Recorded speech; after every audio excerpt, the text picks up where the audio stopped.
SS32 चौथी चुनाई के लिए तैयार। माशाल्लाह बहुत ज़्यादा heat tolerant line, heat tolerant variety, शुरू से लेकर एंड तक ज़बरदस्त फ्रूटिंग, बॉल साइज ज़बरदस्त, ओपनिंग ज़बरदस्त, सिंपोडियल प्लांट आप देख सकते हैं। Uniformity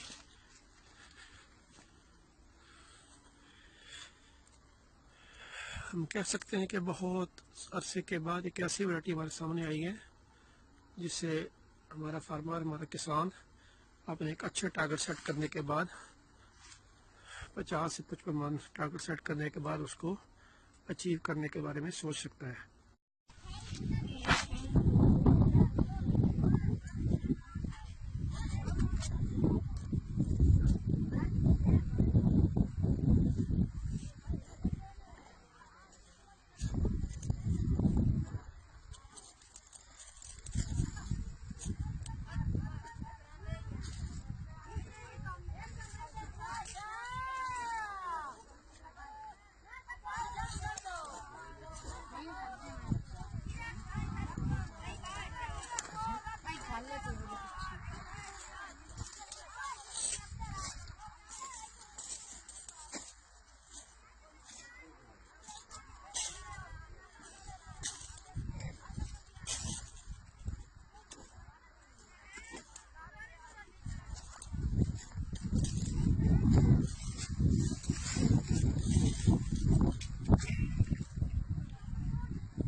This one's